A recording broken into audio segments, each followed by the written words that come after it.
Many people think that meditation is something religious or maybe an Eastern philosophy, but that's not the case. Deepak Manchanda is a speaker, a motivational leader, a success coach, and he's here to share what you can do to use meditation as a tool to create self-awareness and balance in your life. Deepak, welcome to the show. Thank you, Nikki. It is always a pleasure to be with you. It's a very important question because you're right. Many people perceive that meditation is religious or Eastern consciousness, whereas I believe that meditation is part of our system. And let me explain you, and then you decide, and I will leave it to the viewers also how they take it.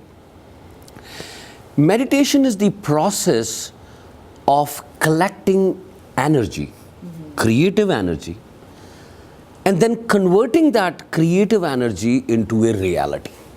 Now you tell me, is it religious? Like to think about something that this is what I would like to have in life, and you create it, and the process is called as meditation. There is no religion word used here. There's no God word used. It is just your own process of converting thought into reality. You eat food and convert it into energy and waste. That's one process called as digestive system.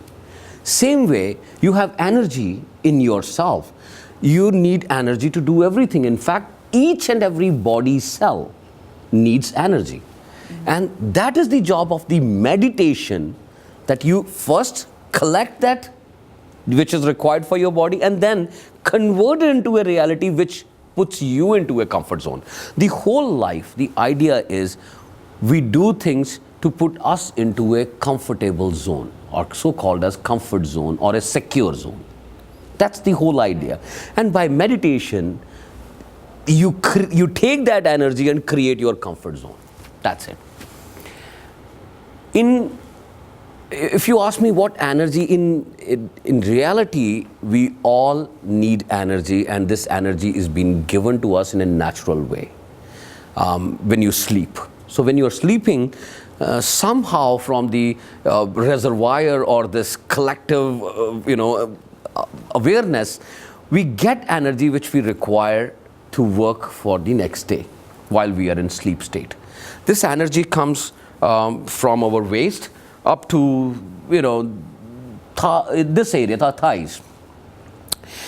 And this stays until you consume it. So when you wake up in the morning, you use this energy, and once you exhaust, you will feel tired. So by the end of the day, you again sleep, you again gain that energy, use it next day, again sleep. So this is the cycle. But just imagine if you need more energy, like you are a student or you are on the path of your success, you do not want to go for the 8 hours, you want 10 hours of strength. Yes. If you sleep, you will reduce your, the number of hours which you want to use it. So the only way is to gain energy while you are awake. And that is through the meditation. Your body works as a funnel, and then you focus on and ask universe to give you that energy, and within 5, 10, 15 minutes, you will feel it, and you will have extra strength to go an extra mile of the day for your success, happiness, and peace. So that's what meditation is. Okay. And what is your technique for meditation? So technique is focus on sound in ear and our nose. Nikki, anyone will agree if you just shift your focus for a second and try to hear, you will sure hear a consistent electromagnetic flux noise in our ear. And that's what the sound of creation is. I call it as a Om, which is the word or the sound used to create the whole world, including ourselves. And that frequency, that sound at that frequency, we receive it through our ears. The second sound, primordial sound, is the sound in our nose, which is the sound of our breath. So this sound, if you try to hear, you will find that it sounds like soham. Som. And then when you exhale, this creates a sound like mm. So the word becomes soham. So these are the two important words, not just for the meditation, but for our creation, which I use to gain the focus so that our mind could be ready for the process of taking the energy and converting into a reality. Okay. So what is what you call pond strategy? Our body is made up of 75% of water. Behaves exactly like water. If you throw a stone, the ripple factor will start. Same way, our body, as I told you, is made up of water, and water is nothing but our thoughts. And these thoughts are affected with the word. Any word. Believe me, we are walking, talking bombs. If we could kill someone by saying some word, you do not need to have a bomb to kill someone. Just say a bad word. So a word basically creates the ripple factor in our body. So in case if somebody says good or bad word, automatically in my body, which is water, the ripples start making. Now, pond strategy is a strategy created over the years, and I've been tested and using it. We remove these ripple factors to bring back our body to a calmness, and that we do it through the knowledge. So every ripple factor which is created is removed with the help of the knowledge which is required to remove that ripple, to bring back everyone to a level of calmness where there is no ripple. How would you like a pond? With the ripples or just calmed? That's what you have to do with your own body, because if you are calm, you will achieve everything. But if you're disturbed and you also want to achieve your goals, you will never be able to. That's why we always say, when you are walking on the path of your goals, always stay with those friends who encourage you. So that's what it is. So meditation is nothing, it's a part of our lifestyle. And we just need to remain with those people, or we need to have the acceptance of only those things which does not create any ripple in us. It's like a lifestyle. It should be a still water. Yeah, like you wake up in the morning and you have a shoot at 10 o'clock. And your son or your daughter comes and says, can you drop me at 9 o'clock? You know it is your responsibility to take care of your kid. It will never create a ripple. But in case, if it is not a responsibility, it will start making the ripples and changing the sequence of the other work also, or creating an impact, a negative impact on the other things also. But once you understand that it is only the knowledge, and you could go on improving your knowledge by experiencing it, you will find the solution for every problem and remain as a calm pond. So Deepak, what is your experience in meditation? Nikki, you will be amazed to know about this. In fact, I am amazed myself that how come God gave me this opportunity to have a blessed life like this. I'm born and brought up in a city called a city of temples. It's like a religious city where every neighborhood has a temple. You go out of your street and there is a temple. You reach your office, there is a temple. Like there is no street with the opening and ending where there's no temple. So there are so many temples. So I was born and brought up in a very religious and spiritual environment. I studied in a Jain school, in a religious school where meditation, religion and spirituality was a subject. And most important was my home. We used to live in a temple. Like a temple premises was having some extra rooms which were given on rental basis to the people who may not be religious, like anybody, like it's a rental property. Or the temple was used, some of the part of the temple was used as a rental property, and we were living in that temple.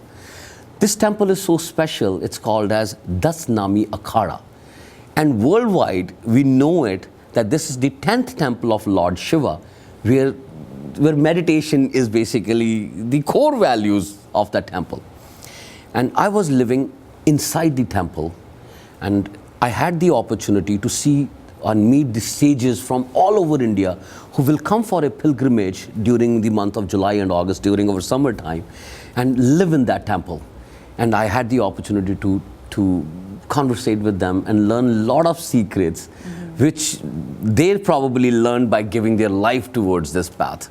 So I was blessed to be among those people who are sages, saints of India, and who have given, who have a lot of contribution in spirituality all over the world.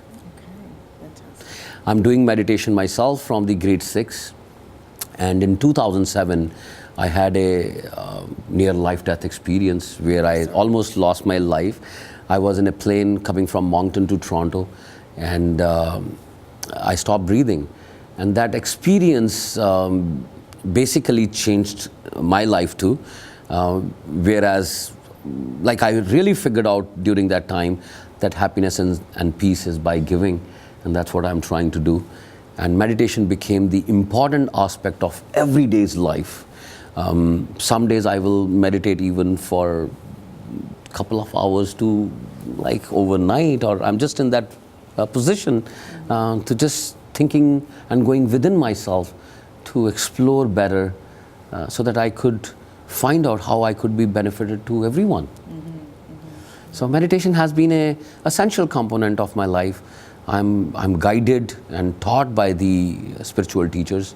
I have been in the company of those people who live only Himalayas, and normal people even do not have the access to those people even.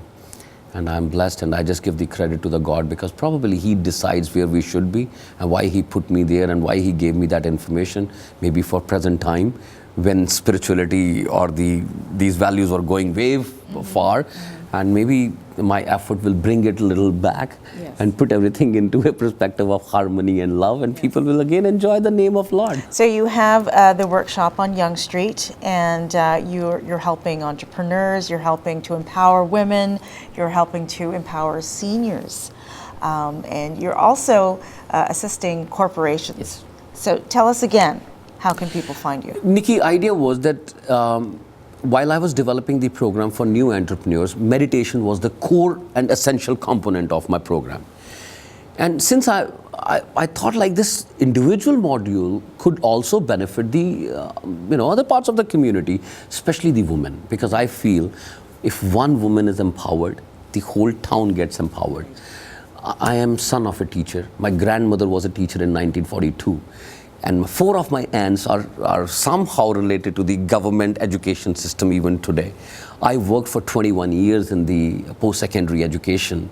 Out of that, 11 years under the Ministry of Private Career College and Universities in Canada, while I was in Academy of Learning.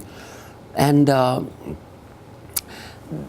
the idea was to use that component for the other parts of the community which could empower themselves and then can empower others.